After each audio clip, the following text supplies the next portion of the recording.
Thank you. You may step down. Thank you. Next. Alexis.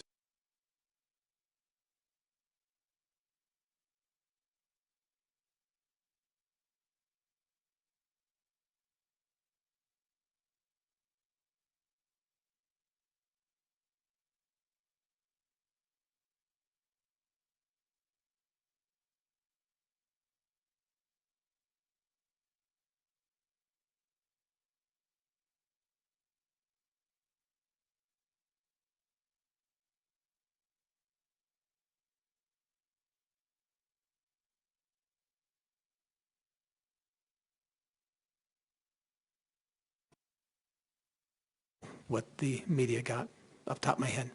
Okay.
Bring them in. Let's bring the jury in. Ms. MacNeill, if you'll retake the witness stand.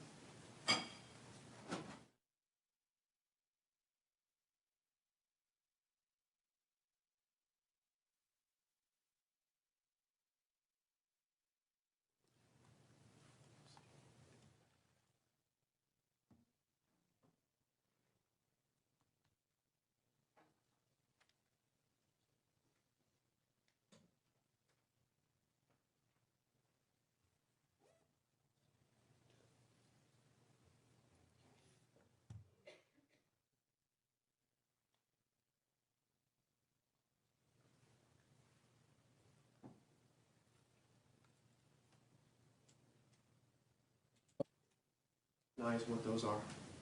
Bra. It's my mother's bra. And did that belong to your mother?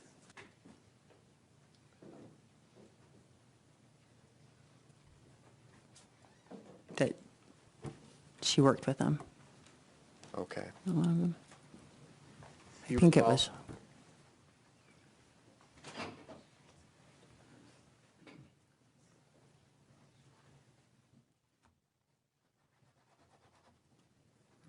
Thank you.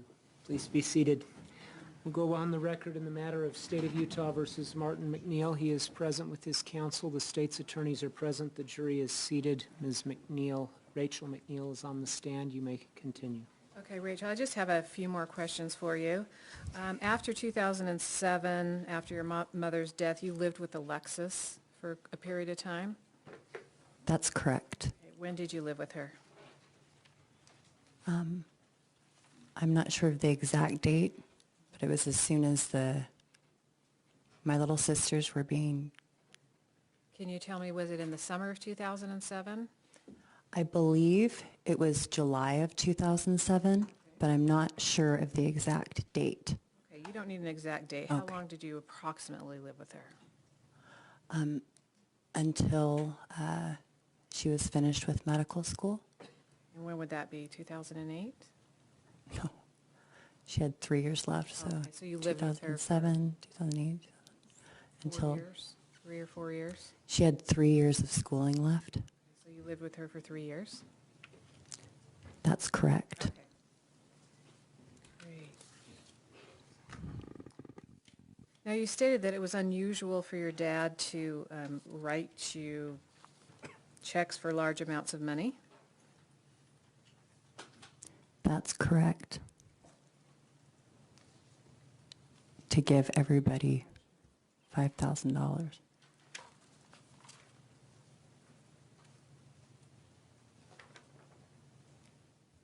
Is that the check that your dad wrote for you, for the $5,000 that you're talking about?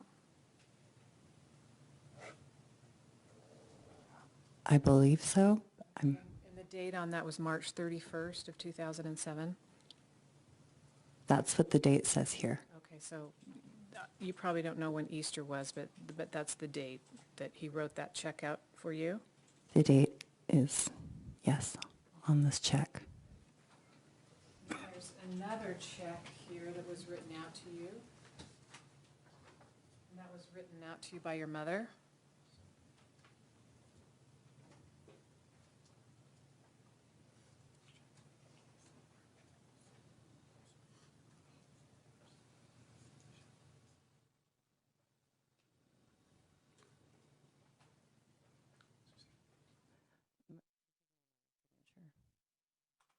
That's your mother's signature on a For check written $1,000. to you, right? That's what this is, Yes. this copy. Yeah, isn't that a check? This is a copy That's of a copy- check. I'm sorry, it's a copy of a check, Yes, and it's signed by your mother. that's my mother's Yeah, your mother's name is name. Michele MacNeill. Yes. Okay, and So she's- what's the question? Is that her signature? Rachel, what I'm asking, is that a check from your mother written out to you for $1,000? This is a copy of a check that's written in the amount of $1,000 To you? to me, Rachel MacNeill. Yes, This- and yes. so that. I'm sorry, I don't understand the So you got question. a check from your mother on April 1st of 2007, a day after you got the check for $5,000 from your dad, right?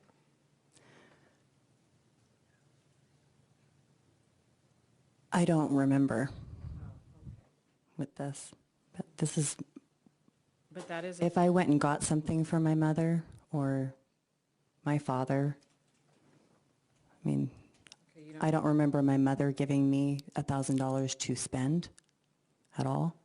There was a lot of time that I would go to the store to go shopping or do different things for a family, and I would get money to do so, but it wouldn't be mine to spend.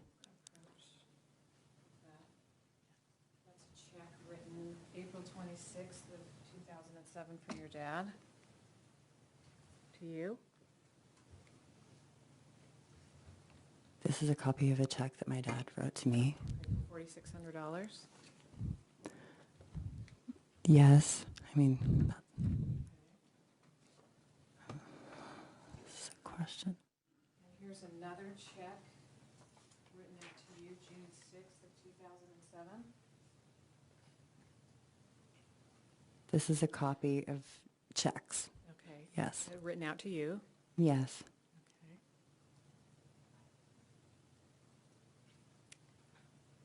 And is that your dad's signature on there? Or not? You know what, with any of the signatures or the copies of these and things like that, I'm not 100% sure, but I do see that these are copies. Okay, and there are copies of And checks of checks. written out to you. That's my name, yes. Okay, So they and are, that yes. check amount is, what, about This one? $1,300? $1,334.48. And is that your signature? This my signature? That's not my name. I know, is that your signature, is what I'm asking. Objection, relevance? What? Are you talking about the endorsement of the check? Which signature? Here? This is my signature. Okay. Right, the endorsement. But on the front of the check, that's not your signature? Objection, relevance? It is overruled. Just point to the signature you want her to identify. Thank you. The signature right here that's supposed, that written on a check from from Dr. Martin J. MacNeill and Michele M. MacNeill. Yes. Is that your signature? That's not my signature. Okay, but that check was written out to you, correct? That's my name. This is a copy of a check. That's not your dad's signature, is it? I do not know. Okay. He has very sloppy writing, so I'm not sure what these scribbles Okay, Rachel, are do you on this recall, copy. writing an email to your sister Alexis on June 3rd of 2007? Do you want to look at this? I I'll don't just go by recall the- a date of 2007 Okay. I wrote an email. I'm sorry. Is that your email address, Rachel Renee LDS? That was, yes. Okay, and the date is June 3rd of 2007? Is that the question? Yes. 06030. Okay, so that's June 3rd, 2007? That's what this says. And then the subject of that email was called questions? Objection, Your Honor. If she's seeking to refresh the witness's So- memory, she should read it herself. Question? I don't know that that's what she's doing. She hasn't testified that she doesn't remember. Is this an inconsistent You statement? know what? It is. You may proceed. Do you see the subject matter there? The subject, it says on here, questions. Okay, and that was written to your sister Alexis? To Lexi. Okay, Lexi? Yep. So lexi@rockmail.com, that is her address. Okay, and you said something is very wrong. Is that what you wrote to Lexi? Something is very wrong? May I read the email? Well, I'm to just going to see direct you what- through it. Okay. Okay. I don't, I'm sorry, but I don't know. Objection, foundation. Overruled. I don't It's know if you June can even 3rd, bring this in. 2007 email. If you could go back to the podium and just read it to her. Okay. In that email, you said, Lexi, something is very wrong. I know you shouldn't bring it up with Dad, but something is very wrong with the nanny. I think we should hire a private investigator. Yes. Does this ring a bell? Well, that's definitely a thought I've had. Okay, I know Dad Well, is suffering Definitely. from Mom's death like we all are, but that doesn't mean that something weird isn't going on. Please tell me this lady's full name, Gypsy or Jillian or what? What is her last name? Where in Wyoming is her family? I know something isn't right and I want it to be taken care of. Yeah. And then you go on in that email to say, for the first time, why was Jillian at the temple that day? She didn't work in that area or live in that area. Why did Dad pretend not to know her name at the temple? And why did she just happen to be outside the temple that day? And so you're posing these questions to Lexi because you, on June 3rd, thought that something... These are all questions I've had. I don't recall specifically writing that email on that day. Okay, but from what you've said, that you did write this email on June 3rd of 2007? From what I just showed you, you identified this as your email. That's my email address. And this is your And email. that's my sister's email address. I'm really sorry, but I don't know. I'm not an attorney, so I don't know if you can give me a false email. Those are all definitely questions I've Okay, well, had. I'll So I'm not, well, I mean, you can show me it, You but, said that you thought that was false. Will you look at that? no, I didn't say I think it was false. I'm not, if I don't read the whole thing, I'm just unaware if Okay. this is exactly what I've written. It may, if this is from Okay, well, 2007. go ahead. Do you want to look at that just for a minute? And If I read the whole thing, is that all right? Or, Sure. okay, to say that then I've, Just read it silently. okay.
have you identified this enough to know that May you I- wrote this email? Is it okay if I read the whole thing? Sure.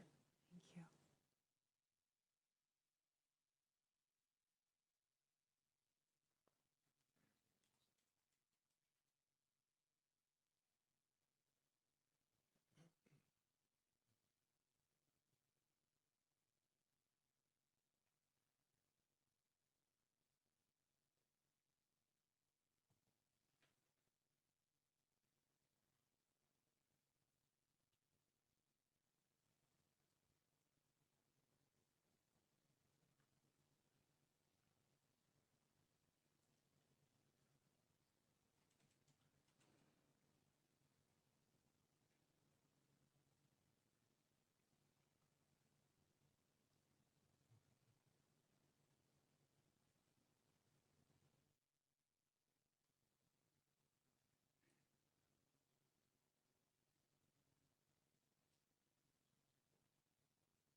Those are all questions I've had.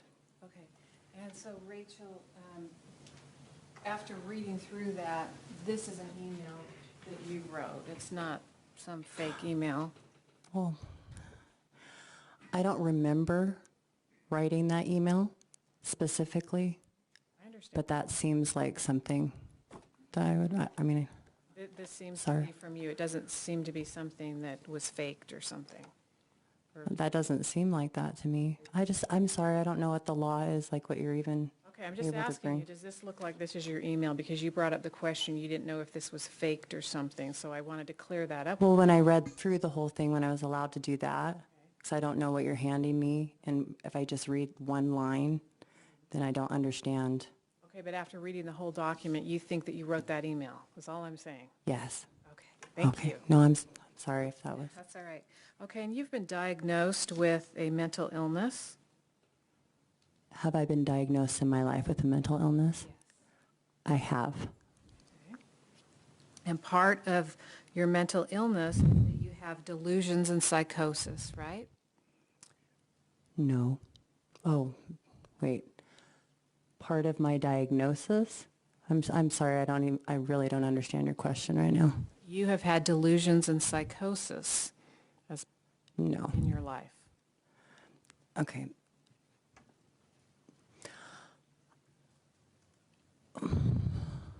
It's just a question.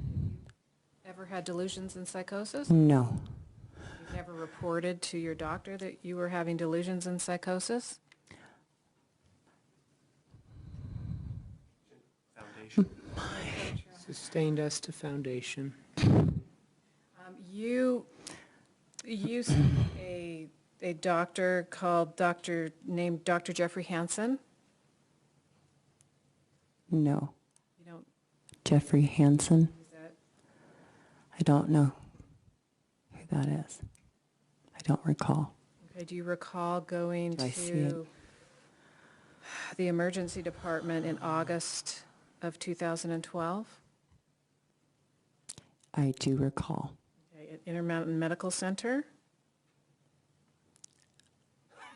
I'm not sure exactly. Well, tell me where you went. If you recall going to the emergency department, where did you go in August of 2012? My brother-in-law could tell you, but I was just driving with him, and he drove, and And he I took, walked in, so he took you to the emergency department? that's correct. Okay, and he took you there because you were having delusions and psychosis, right? No. May I approach, Your Honor? You may.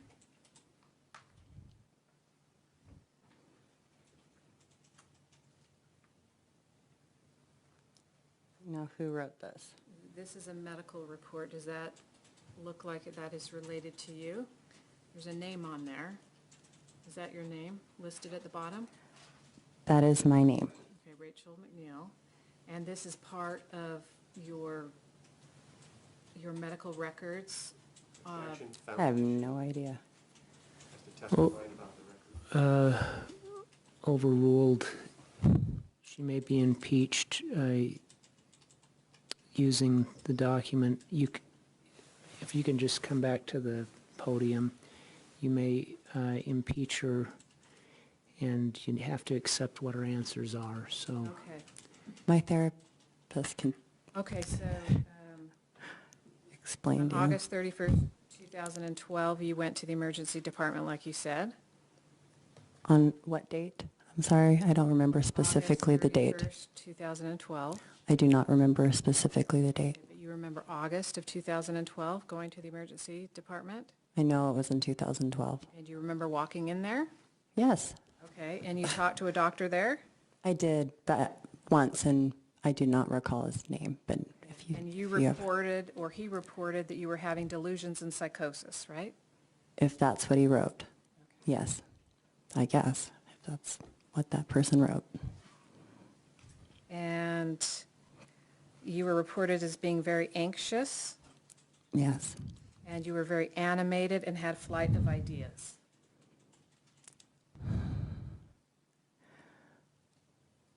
I don't understand the question.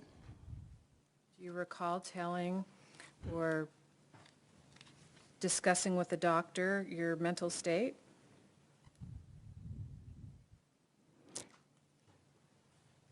I told him what had happened to me. Okay. And do you remember telling him, or the doctor telling you, that you had altered reality testing? You can just say yes or no. No,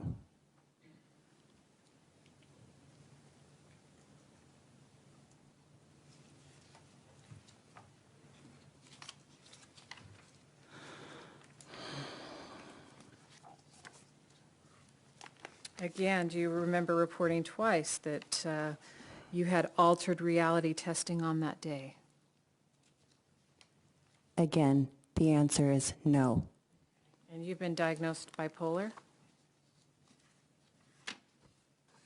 Have I in my lifetime been diagnosed as bipolar? Yes. I have nothing further, Your Honor. you may redirect.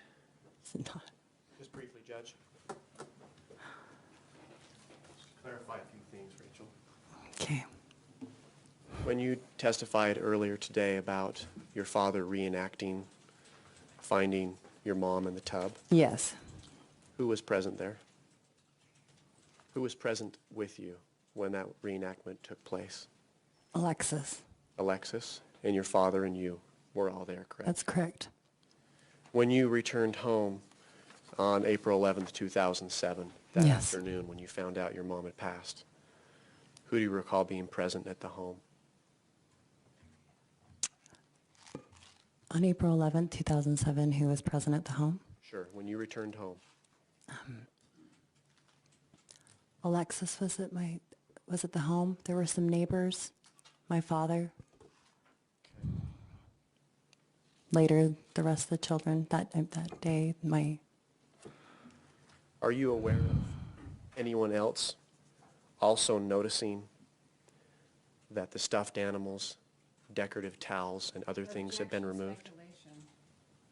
The question is, are you aware? That's It's correct. premature. Do you know? State it that way. Do you know whether or not other people are aware of the stuffed animals and the decorative towels and things being removed from the master bedroom upon the day of your mom's death? yes.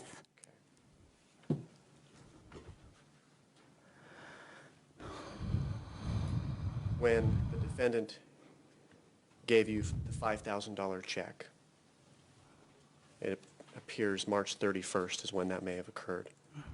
Who else was present when that happened? I believe that, I can't remember if Damien was there or not. I know he received a check. I know all the adult children did besides Vanessa. But, so my mother was there, my father was there, Alexis, and myself. I can't remember specifically if Damien was there or not, though, at this point. I'm sorry. Okay. When Gypsy moved into the home as the nanny, Yes. were other people present that day and then in the weeks following? Yes. Like, who else was there? Everybody in the family. And then they went around About your together. little sisters as well? My little sisters, my brother Damien, Elle, Elle, yes, Giselle, Giselle. Damien, Eileen, different people. I mean, they've been present in the home. Alexis, myself, my father. Nothing further, Your Honor. Anything else? No, Your Honor. Thank you, Ms. MacNeill. You may step down. Is she released from her subpoena? Questions from the jury? Oh, I'm sorry. I've released you too early. Have a seat here. The jury may have questions. Just pass them to the end of the row. Do you intend to keep her under trial subpoena? Any objection to her being released?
Neil, let me ask you just a few more questions from the jury.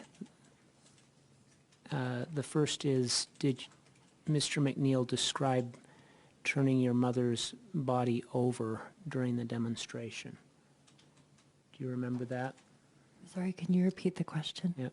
Did Mr. MacNeill describe to you turning your mother's body over when he was demonstrating that for you in the tub? I don't remember. Okay, thank you. The second question is, did Mr. MacNeill express any concerns to you regarding what he thought the autopsy might find?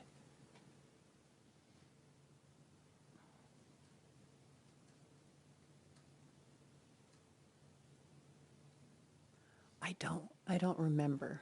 I'm sorry. Okay, thank you. Any follow-up questions? Good. Ladies and gentlemen, the parties have stipulated that the clothing that you've seen, that both the bra and the LDS garment top were cut. You may step down. Thank you very much. Thank you.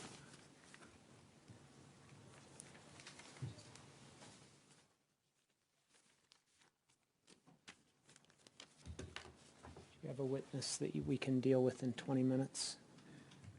We do, Your Honor. Good, let's get that person called.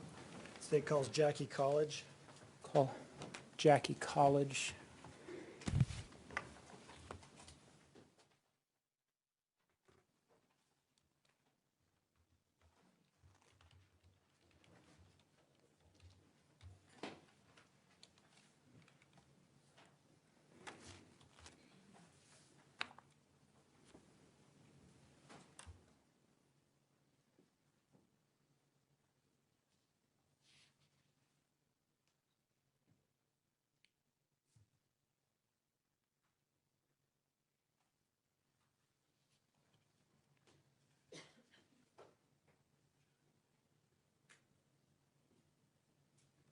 Ms. College, would you just come through here to the clerk's desk? Please raise your right hand and be sworn. You do solemnly swear the testimony you shall give in the case now pending before the court will be the truth, the whole truth, and nothing but the truth, so help you God. Thank you. If you'll be seated here, please. Counsel, would you collect these materials?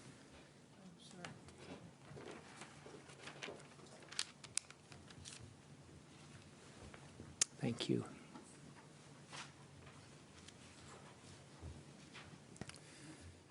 Good afternoon. Thank you for waiting. Will you state your name and spell it for the record, please? Jacqueline College, JACQUELINE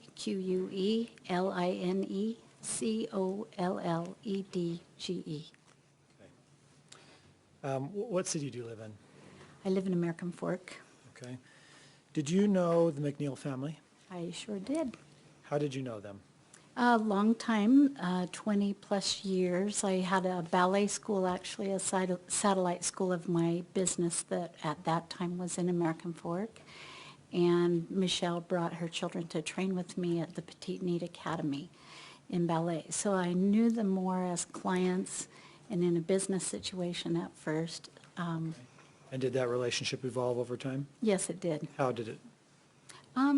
At first, just very polite, and eventually I could see the talents that Michelle had, especially to do with the fine arts. And so we started inviting her to help us and volunteer in different organizations for my nonprofit organization.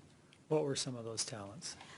Sewing, creating beautiful things, dinner. She was a wonderful cook. She was very good with people, I would say a very eloquent spokesperson for the arts generally in the community. So we used her in that capacity many times. And what ballet organization was this? This is Utah Regional Ballet. Did you bring her into that organization? Yes, we did. At first, she was our guild president, and she served on guild boards with many people. And then we brought her in as a board member for the board of directors for Utah Regional Ballet. Okay, I wanted to back up and ask you some questions about, you said she brought her kids to your ballet. Which children were they? Well, actually, I've trained all of them at one time or another, but these children, it was Vanessa and Alexis and Damien at the time that came to take ballet with me. And the older children participated in productions of the Nutcrackers whenever I needed extra dancers or performers. I eventually involved the complete family.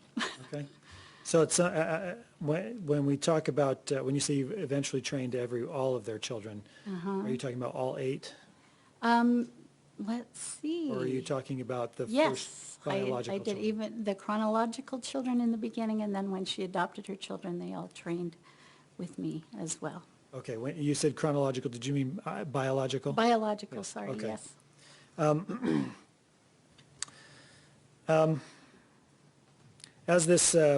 As you brought her into the ballet organization, how did your relationship develop?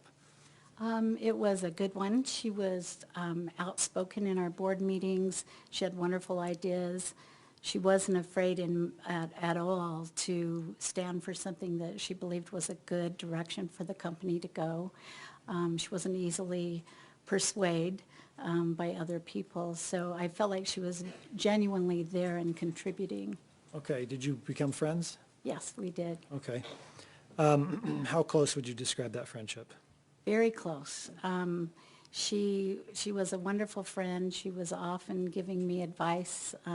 I could call her about things, but she wasn't the type of friend that I saw on a daily basis. I would see her if she was bringing the children to ballet, and I happened to have my schedule. We would see each other, but she was the type of friend that I knew was there if I needed her, and she came through very, very well. Over the course of your 20-year friendship with her, or at least relationship, did you ever see signs of severe depression or anything like that? In Michelle? No. Objection, Your Honor, relevance. I can speak to that, Your Honor, if you'd like us to approach. Would or- you approach, please?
The objection is sustained for the reasons stated at the bench conference. Go ahead. Thank you.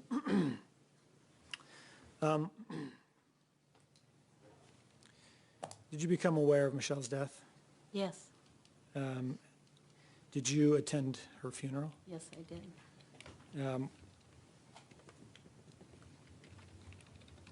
Did Mr. MacNeill speak at the funeral? Yes, he did. Will you describe his address? I thought, Objection, Your Honor. Speculation. Overruled, she heard it. Go ahead. And objection on foundation in relation to the form of the question. He's asking her to describe it rather than... Sustained. Let's focus on specific statements. Go ahead. Okay, will you, what did Martin talk about during his funeral address? I felt like he talked, well, I know he talked more about himself than he did Michelle. What did he say specifically about Michelle, to your memory? I can't remember a lot, but I do remember him talking about how he would survive and the children would survive this terrible thing that had happened to them. What did he say about himself? I can't recall anything specifically, other than it just had a feeling of it was about him and his grief. Okay. Did you interact with Martin and a young woman soon after the funeral? Yes. Would you describe that event?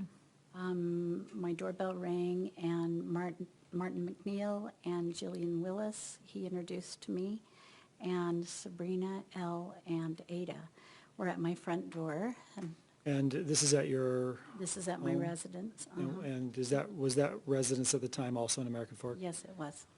And when in relation to Michelle's funeral was this? It was immediately after. I felt that it was the very first Monday after, but in speaking with my husband, he reminded me that we had carpets cleaned and the house was at a disarray when they came.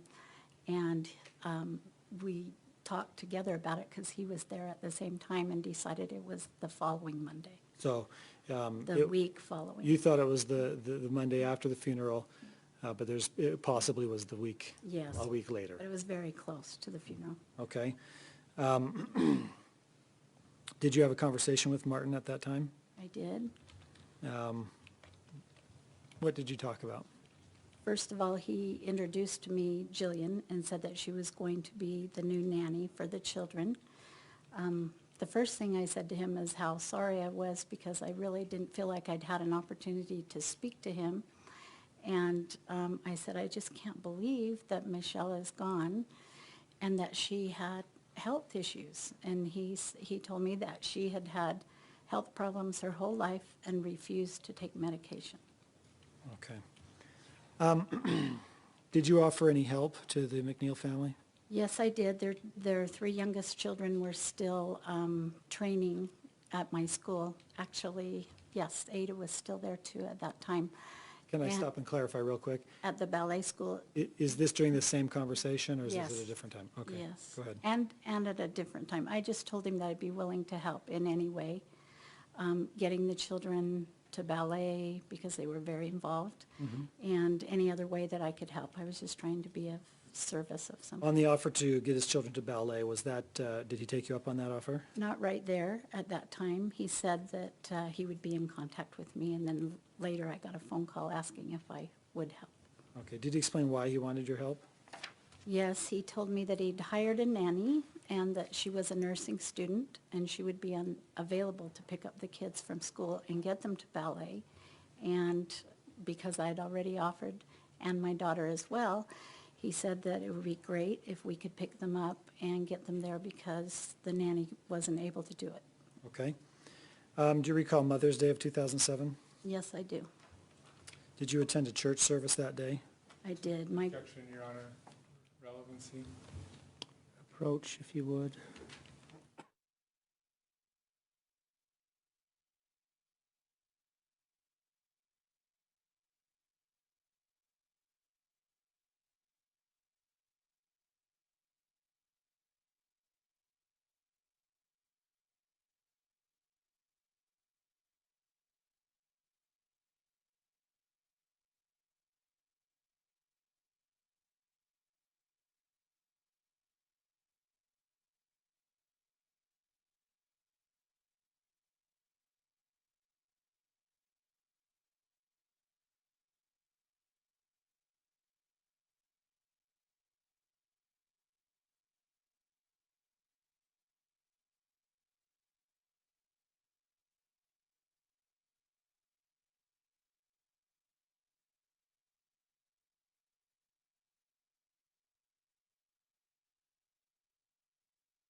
So, Mrs. College, you were saying that you attended a church service on Mother's Day. Yes, my grandson was christened that day and received a blessing in my daughter's ward, which happened to be the same ward as the MacNeills.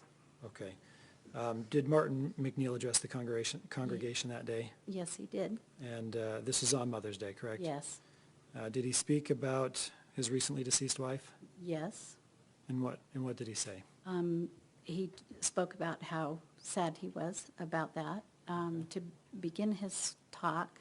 And then most of the talk was about single mothers and how important it was for single mothers to be recognized on Mother's Day because of all the work that they do, even though they may not be married. Did you ever come to know Gypsy Willis? I met her. She was in attendance that day at the meeting. That's as much as I know about her as Do you when know he whether- introduced me. Do you know whether she had children?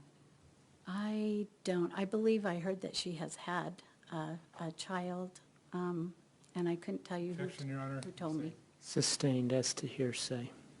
I have no other questions. Do you have cross for this witness?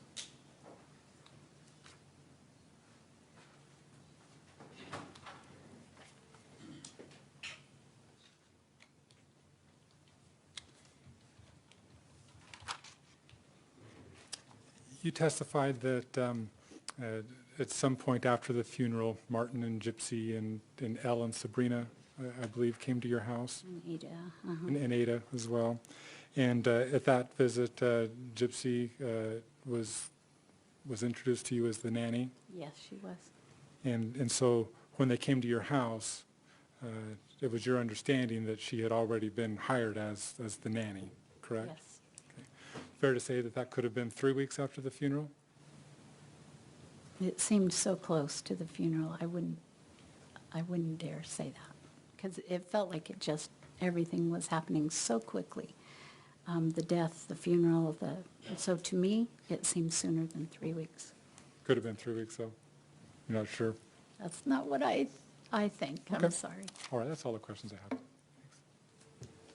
No redirect. Thank you, Mr. Perkins. Any questions for this witness?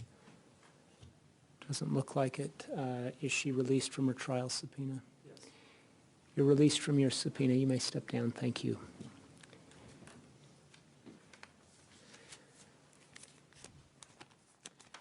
Ladies and gentlemen, we'll be in recess for today. Thank you for your attention. I'd like you to come to court tomorrow morning at 9 o'clock, if you would, rather than 8:30. I have some issues to deal with in the morning. I'm hopeful that we'll get started right at 9 o'clock. Remember my admonition to you, don't form or express any opinion about the case. Don't have any discussions amongst yourselves or with anyone else about any subject matter of the trial. Do no research on your own using your computer or something else. And finally, avoid television, internet, radio news coverage of the trial. Have a pleasant evening.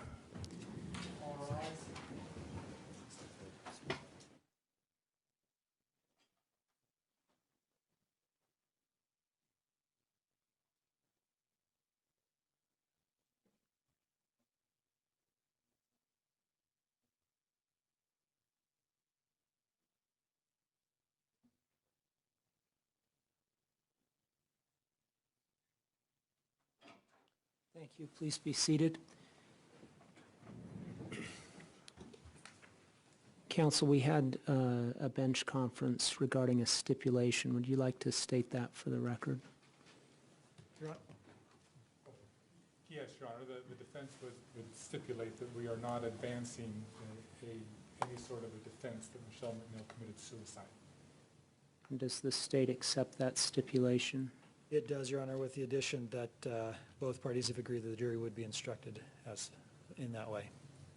I will give an instruction regarding that stipulation of fact. And will the state prepare that? Sure. Thank you. Do you wish to be heard on foundation for the child's testimony? I think this is your motion. I've heard a lot of argument so far, but we now have a factual record that we can speak to.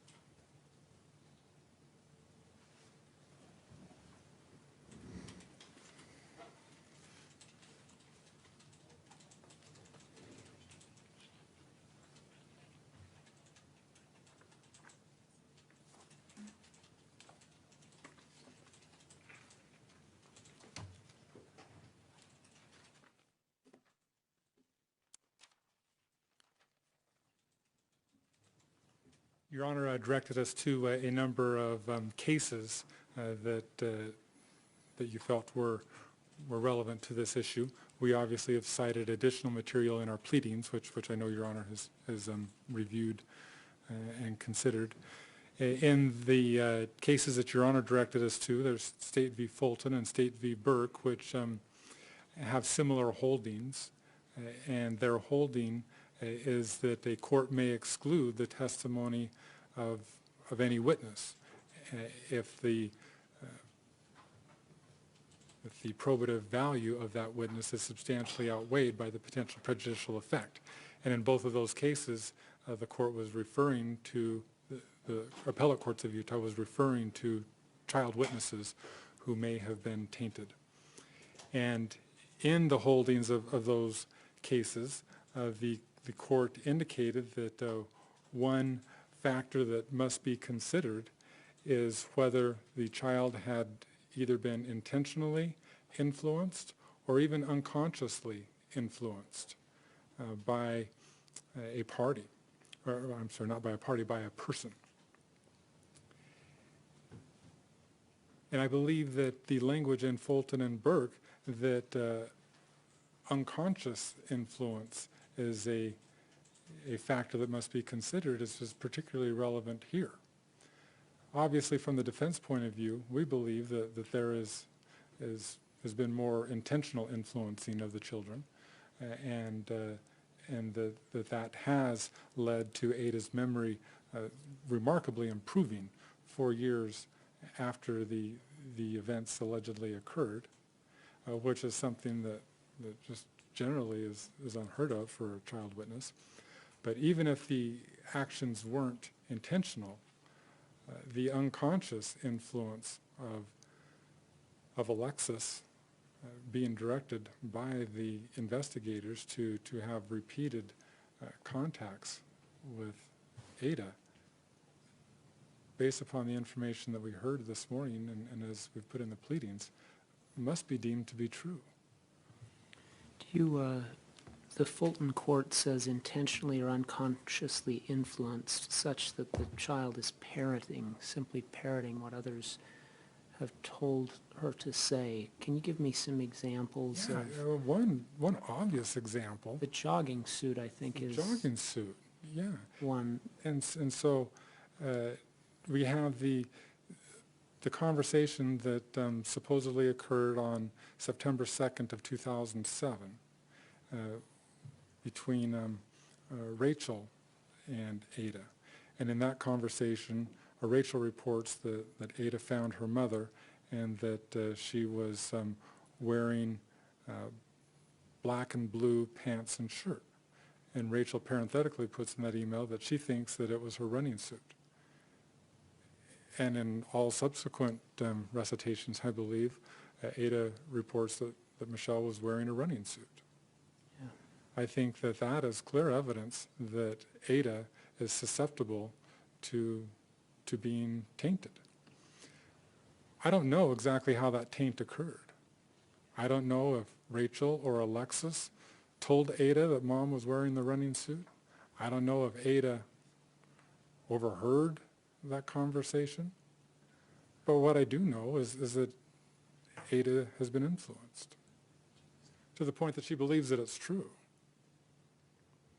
And it makes it impossible for the defense to cross-examine a child witness based upon memories that have been either intentionally or unconsciously created through the influence of people that were very important to her. Are there any other specific statements that you feel like illustrate that degree of influence? I do. I think that the statements that occurred after the January 5th, 2011 interview are virtually all the product of either intentional or unconscious suggestion by the biased interviewer, which was Alexis. Is that the The January 5th, 2011 interview, is that between the two investigators, Alexis and And Linda Clough. Linda Clough? Yes. Thank you. And we went over that this morning. Yeah. In that interview, Alexis very firmly and clearly expresses her understanding. Today, Alexis said that, well, she just worked a 30-hour shift, and so she was wrong. Your Honor, that's not a credible explanation based upon the way that that interview occurred. And Alexis adamantly refuting Investigator Whitney's statements about how he believes things occurred and what the Daniels said. Alexis went to the point of reminding Mr. Whitney that the Danielses arrived after Ada had already perceived what Alexis had been told. And as the Exhibit J, I believe it was, reflects, the transcripts, there was no ambiguity in what Alexis said. It wasn't like it was just a mistake. And she reported that what she was relaying in that interview was what Ada had told her.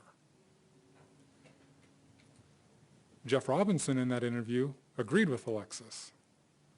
Doug Whitney disagreed and explained his reasons why. Both Jeff Robinson and Doug Whitney had testified that they had shared investigative theories with Alexis throughout the case.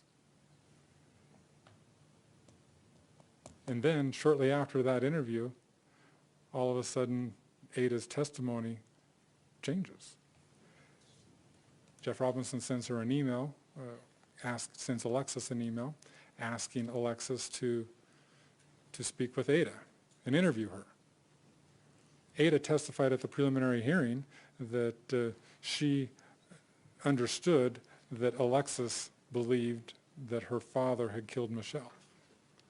There's no question that Ada had been exposed to Alexis's beliefs. So we have this interviewer that believes that Martin had killed Michelle, interviewing the child witness. Now in 2011, we're almost 4 years after the incident occurred. Just 2 weeks earlier, Alexis had very firmly expressed her opinion about the number of times, her opinion as a result of the number of times Ada had just talked about the incident. And so now, almost 4 years later, after hearing more of Investigator Whitney's statements, Ada's testimony changes completely. The drawing that was created, it wasn't even Ada's drawing in large part. Alexis testified that she's the one that drew the bathtub. She's the one that put the words down on the paper. This wasn't a product of Ada's. It was a product of Alexis's, who believes that Martin killed her mother, interviewing this child witness. Investigator Robinson then sends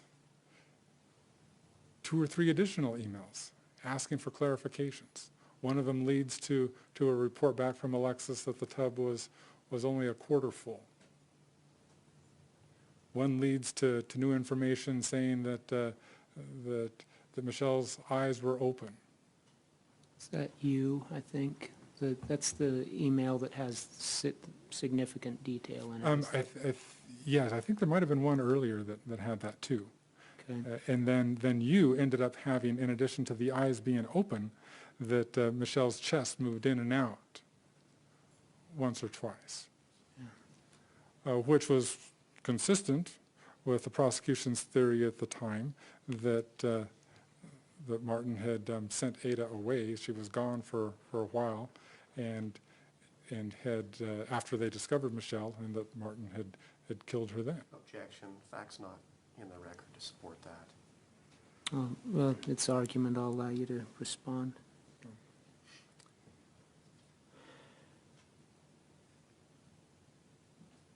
And so here we have, 4 years later, lots of new facts being introduced. The McDonald's fact is another interesting change.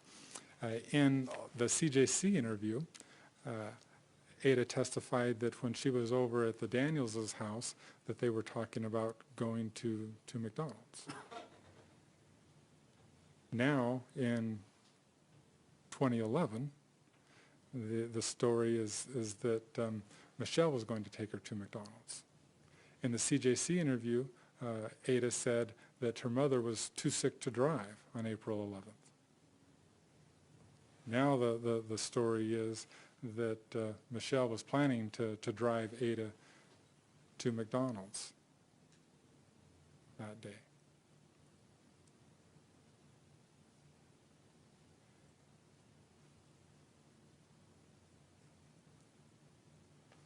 Your Honor, it's very difficult to say without having any witness to Alexis's interviews of Ada exactly what she did, either overtly or implicitly, to affect Ada's statements and to taint her memory. But the examples that we've discussed, I believe, are clear examples that Ada's memory has been tainted. And I don't believe that a remedy can be fashioned to allow Ada to testify about some things that we don't have really good evidence of taint that were first disclosed after the interview on January 5th of 2011, but not allow her to testify regarding things that it's pretty clear was the product of taint. Because it's impossible to get a full record of exactly what Alexis did intentionally or unconsciously. Alexis testified at the preliminary hearing that she had not spoke with Ada prior to the CJC interview. The defense's position is that we think, in light of the taint of Ada, that she should be entirely excluded from testifying. Alternatively, if Your Honor is not comfortable doing that, at least after the CJC interview, any additional memories that were created or reported should not be allowed.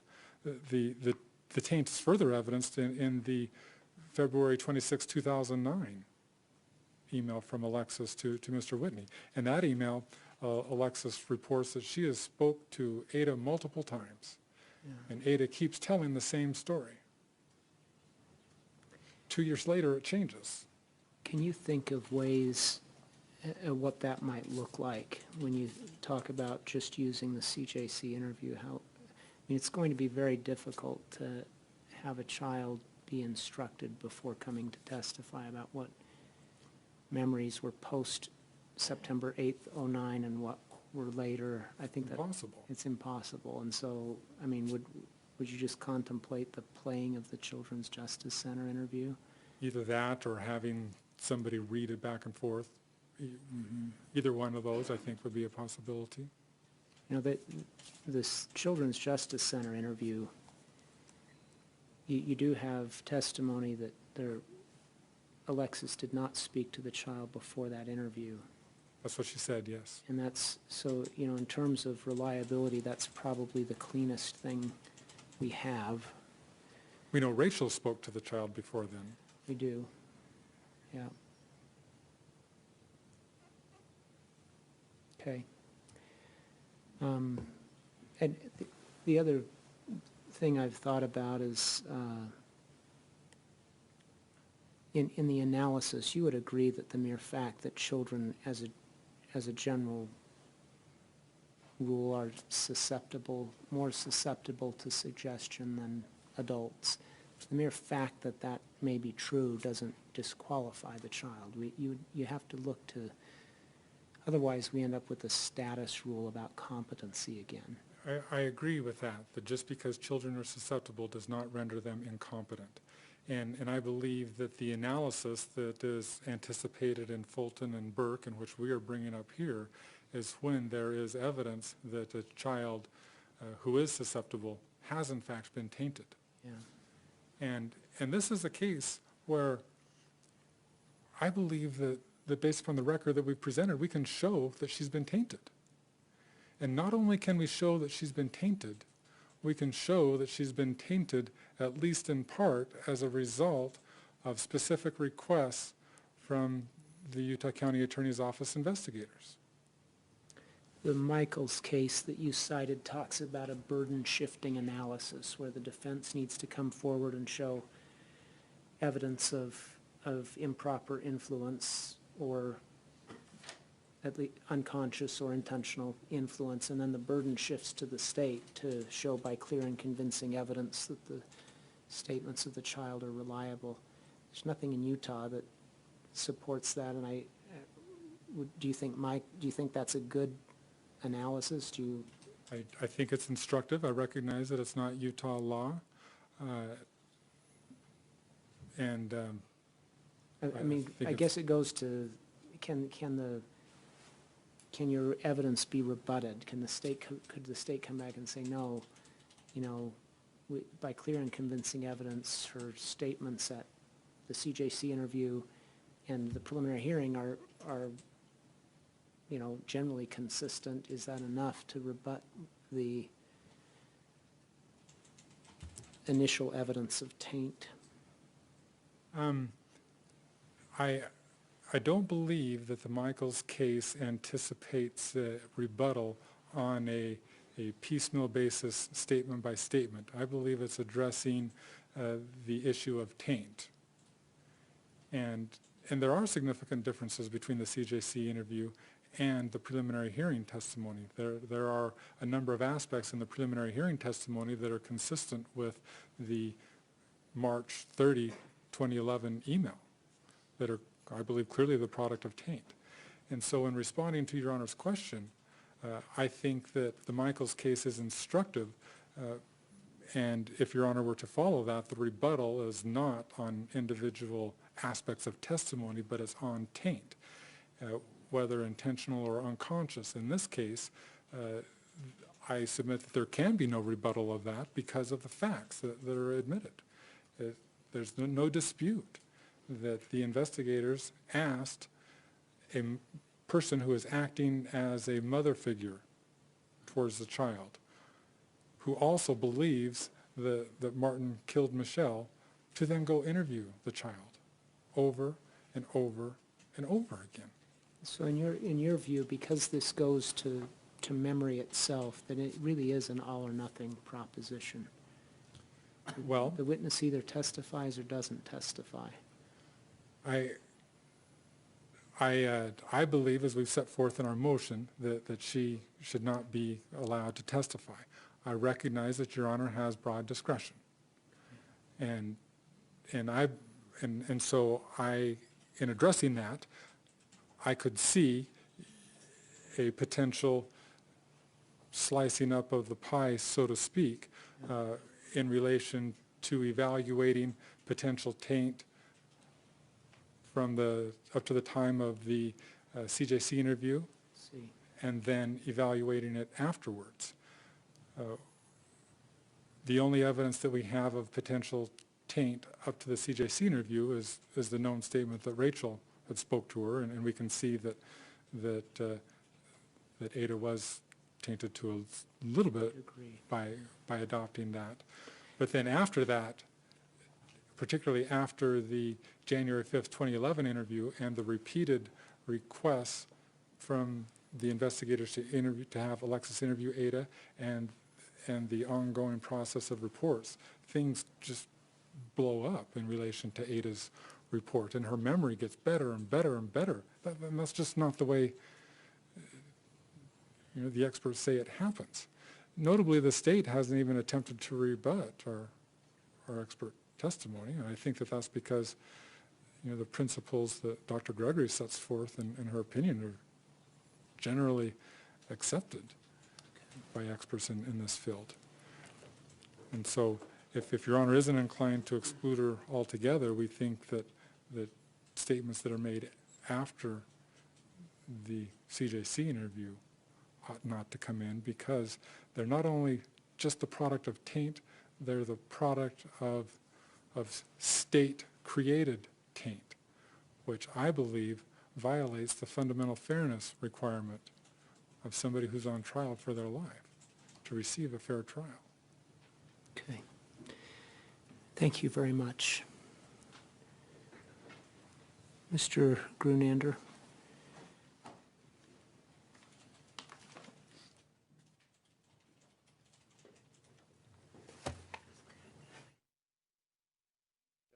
Fair amount to respond to. First off, I'd just like to address the issue with the investigators. As prosecutors, we concede and we acknowledge that as far as best practices, certainly it isn't to send an untrained individual to go interview a child. But the fact that that occurred does not show the taint, does not prove the taint. Number one, the investigators here, they have not talked to Ada. They have not interviewed Ada. So really the issue we're dealing with here is the conversations between Ada and Alexis, and then Ada and Rachel here. And Ada and Patty Johnston. Ada and Patty Johnston, that's correct. So I think that, quite frankly, is a red herring. And no one has a constitutional right, no defendant has a constitutional right to require a victim or a witness who's a child to only be interviewed by a trained professional. We need to give some context to this. Every day in America, victims of sex abuse, children testify in the courts throughout the country. And oftentimes, in those scenarios, there are hotly contested custody disputes going on between the parents. So the allegation or the possibility of taint certainly exists. I think the most persuasive cases, the most on-point cases here are the Burke and the Fulton case. And I think the Fulton case, it's important that to give context to the factors, because there are factors that the court suggests the court should consider in determining under 403 the admissibility of child testimony. And the court has already honed in on the most, I think, relevant one in this matter is looking at whether the child's been intentionally prepared or unconsciously influenced by adults, to the point that the child is only parroting what others have said about the relevant facts. That's really what we're looking, is parroting the facts from someone else. But the legal support here to support these factors, there's a Hilaris v. Jankowski case out of Illinois, a 1942 case, where to support this idea that he was simply parroting, it was the boy injured when he was 4 years old, testified 4 years later, and admitted that he was repeating what he had heard others say about the accident. So there was an outright acknowledgement by the victim there, the boy that was injured, that he was repeating what others had told him. State v. Nelson, a 1986 case, is also referred to. Reliability of child statements depends in part on number of times statement was repeated or rehearsed. We have testimony from Alexis, who talked with Ada a number of times about this.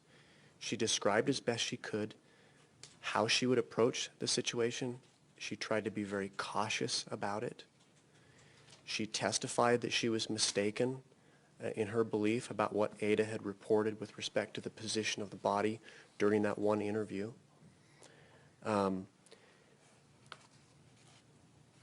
That's what we have here.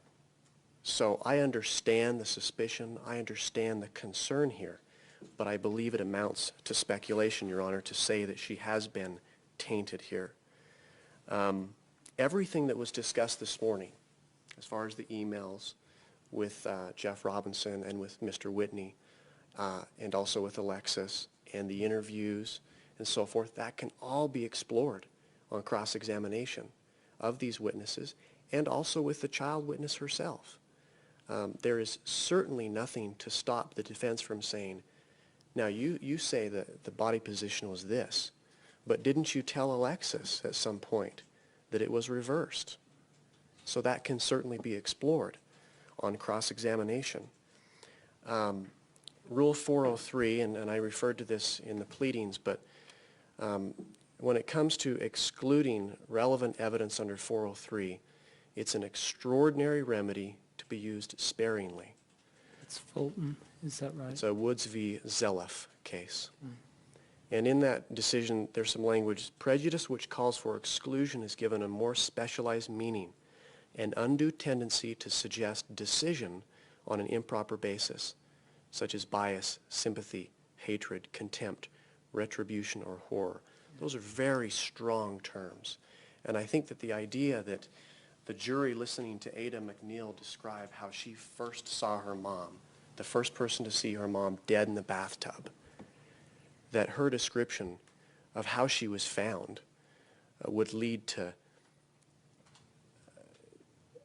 the jury making findings, conclusions, a decision in this case on an improper basis, such as bias, sympathy, hatred, contempt, horror, retribution, I think is certainly a stretch.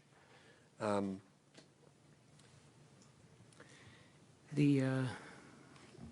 I've thought about this, the eyewitness identification analysis seems to be another one that may be a good fit, in that it's generally recognized in the science that eyewitness identification can often be wrong and influenced by so many factors, and in that context, the court makes a threshold finding of constitutional reliability. But the mere fact that it's questionably reliable doesn't keep it out of court. It does, so long as it meets that threshold standard, evidence that is questionably reliable comes in, and we can have memory experts, and that's how we challenge that. It seems to me that it's that constitutional threshold that we're talking about that doesn't exclude all evidence that's questionably reliable, but there may be some that is there may be an eyewitness identification that is so tainted that the Constitution requires that it be excluded. And I would agree with that, Your Honor. And if inconsistencies and suspicion of taint, those kinds of things do not defeat testimony. I mean, if there's inconsistencies here, those can certainly be explored on cross-examination, certainly explored through a number of other witnesses. Take, for example, the neighbors in this case. Yeah. I don't think anyone here believes Christy Daniels and Doug Daniels, husband-wife, are lying about the clothing that Michele was wearing. But even a husband-wife who were there the very same day and moment described the clothing that she was wearing as different. That doesn't defeat their testimony.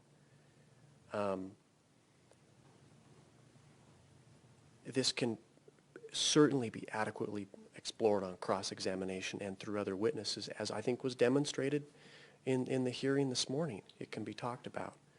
The CJC interview, Your Honor, just to give some context to that interview, you know, oftentimes our CJC interviews are dealing with victims, and the interview has a certain set of elements that he or she is asking the child about. So there's kind of a script as to what's going to be asked. So they're relatively exhaustive from the point of view of a prosecution or the investigation can rely on that interview and oftentimes doesn't need another interview because it's exhausted and you get the child's statement. Here, this was very early on in the investigation. And as Mr. Whitney testified this morning, it was all over the place. He was being pulled this direction and that direction. Certainly one of the directions was to interview the child that first found Michele in the tub. So an interview was done. But no one had an idea of even really what questions to answer, or excuse me, what questions to ask, what was relevant at the time as the case proceeded. That's the reason why additional questions were asked, and I think certainly under a best case scenario, I think a list of those questions probably would have been compiled, and a subsequent CJC interview would have taken place and should have taken place. It's curious to me why she was interviewed in the proper context and in the proper way once, and then didn't happen again. Sure, and we concede that, but I think that Your Honor's opinion on that, my opinion on that, others' opinions on that, is not enough to defeat admissibility of Ada MacNeill's testimony. This is hugely relevant for us because she is the first one to find her mother. How, the other context I've thought about is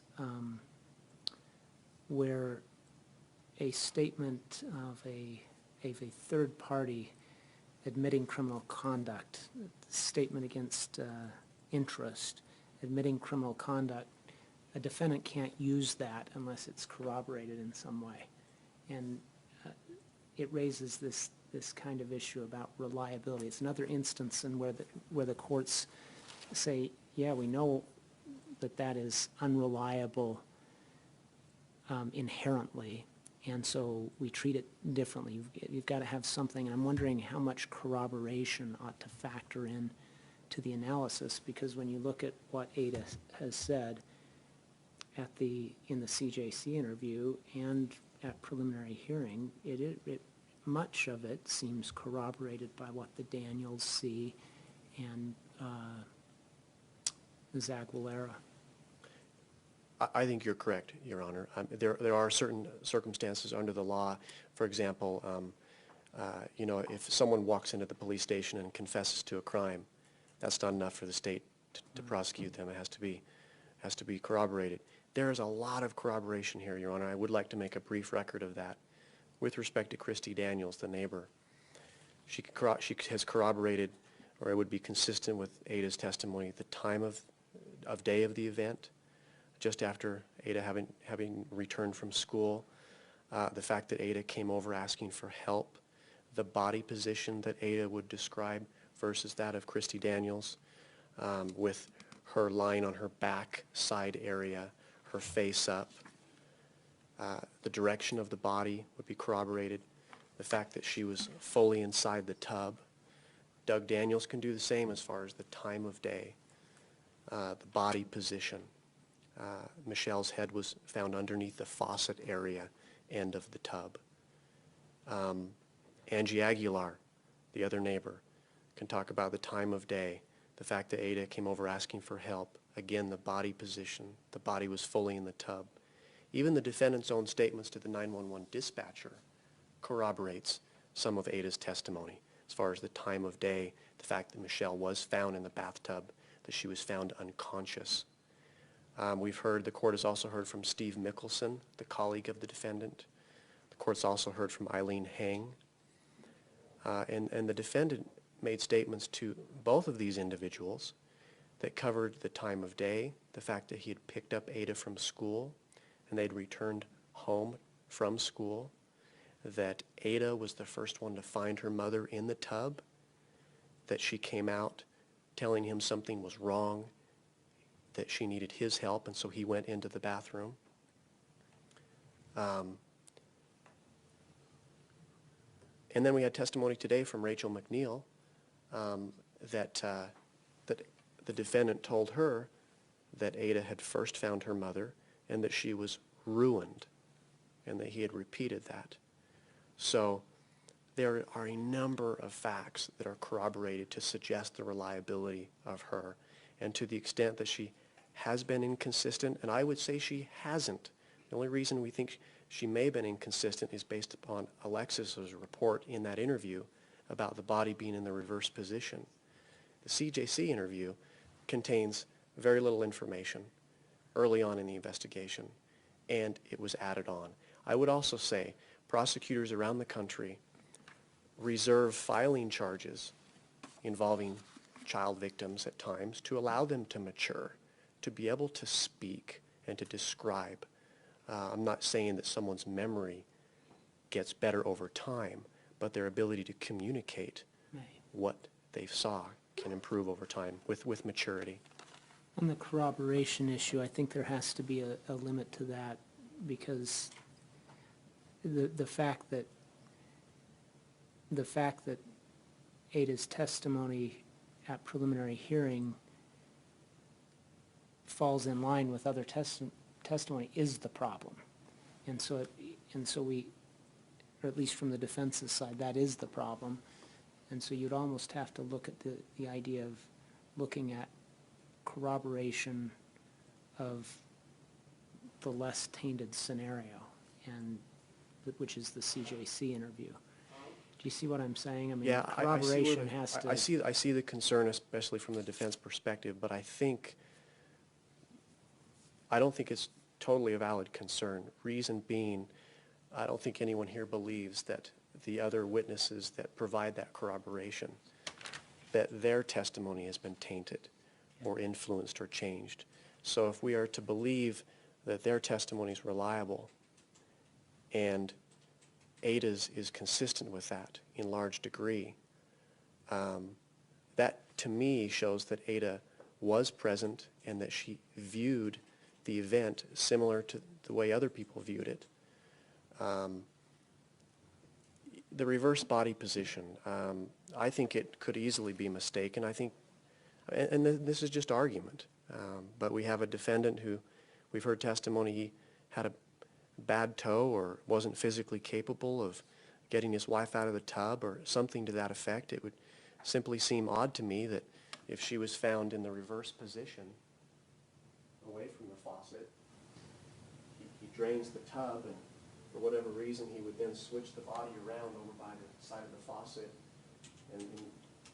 or it gets even deeper because of the drain here, which would make it more difficult to pull the person out. So I think that was mistaken. I think that the way Ada has testified at the preliminary hearing and given other statements to other people about how her mother was found, as opposed to how Alexis reported it in that interview, is correct.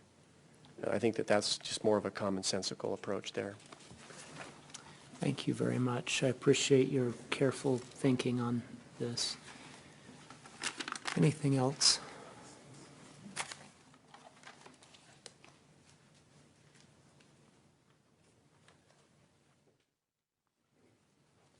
The reverse body position illustrates the problem. In the January 5th, 2011 interview, Alexis was absolutely confident in what Ada had reported. Doug Whitney disagreed with that. Subsequently, Ada's testimony is different after repeated requests from the investigators to Alexis to interview Ada. And so the point is not exactly on how Michelle's body really was. The point is about what Ada's testimony was. And the taint arises because the investigators asked a person who was very determined to pursue this case, as she testified on the stand today, to go and interview a critical witness over and over again, leading to that witness's testimony to conform to other witnesses' testimony. That's the problem. Yeah, and that's where I say corroboration can be evidence of taint. It can both bolster reliability depending on at what point you draw that line. Yeah. And, Your Honor, the prosecution started their argument by saying that every day child witnesses are out there and are part of reporting crimes, and they're being interviewed. Heaven forbid that every day we have police officers going out and asking people who accuse another of crime to go and interview child witnesses over and over again.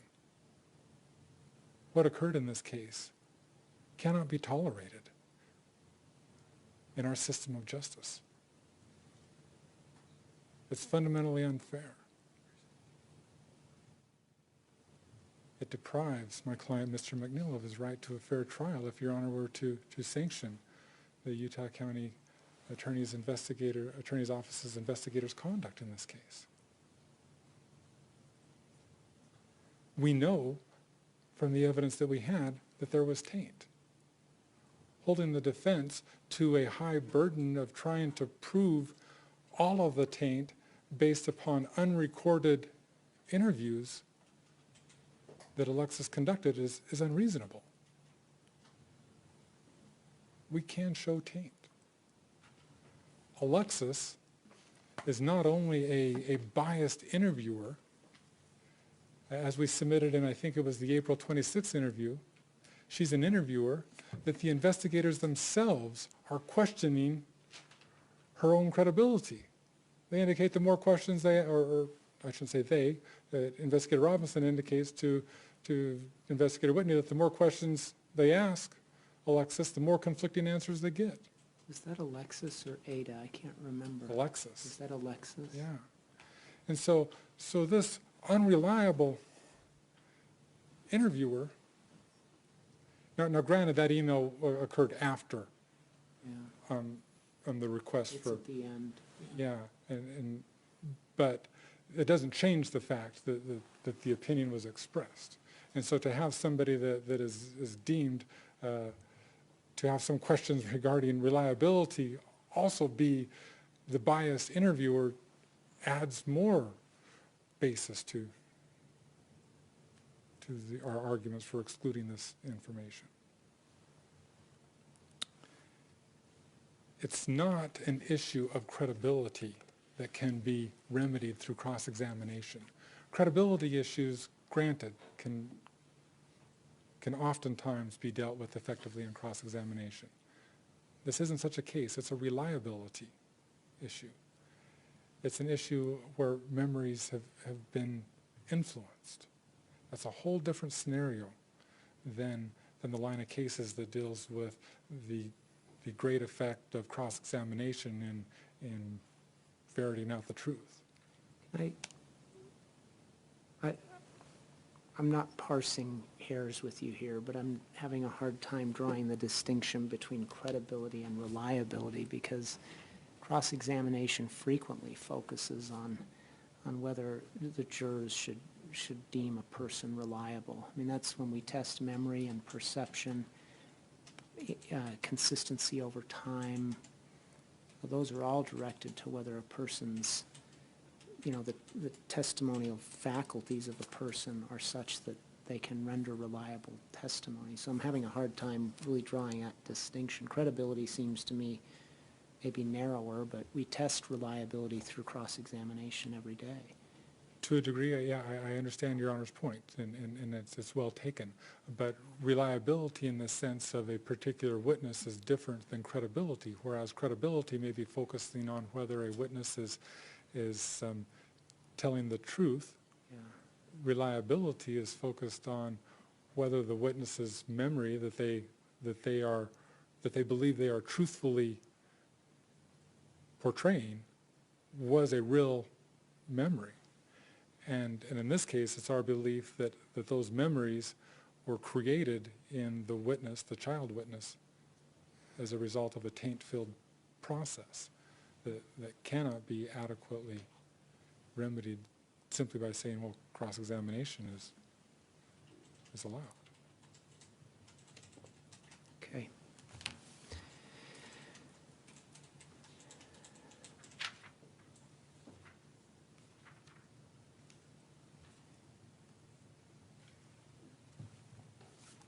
Your Honor, if Ada's testimony, at least after the January 5th, 2011 interview, were not excluded, I have a hard time imagining a circumstance where a child witness's testimony who has been tainted would ever be excluded. We know she was tainted. We know that it was tainted as a result of state-requested conduct in this case. That seems to be the exact type of extraordinary case that requires an extraordinary remedy in order to ensure the fundamental fairness of the justice system in the United States. The prosecution argues that the evidence is hugely relevant. It's also hugely relevant to the defense. to have evidence be reliable and fairly obtained and presented.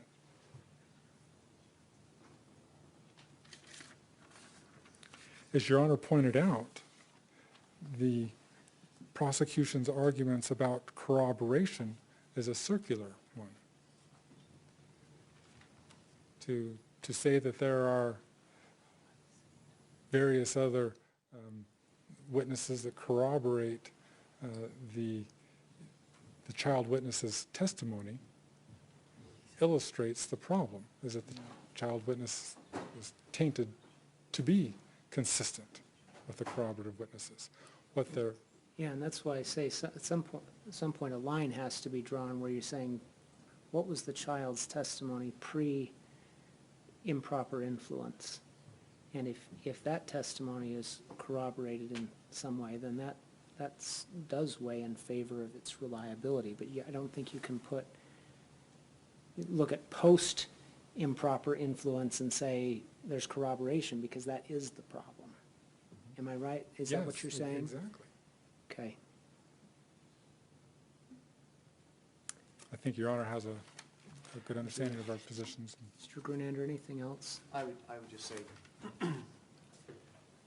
bias, credibility, reliability, all of that can be very adequately explored in cross-examination. I think under the circumstances of this case, given really the consistency over time of her statements, but for the one that Alexis talked about where she acknowledged today she thinks she was mistaken, it's been consistent, or there's been more that has come out because of additional questioning. But that doesn't prove taint. The questions were never asked before. I think the remedy, Your Honor, is clearly cross-examination, and I think it would be extraordinary on the part of the court to exclude Ada from being able to testify here. Your motion, any last say? I'll refrain. Okay. Counsel, this is a very difficult legal question.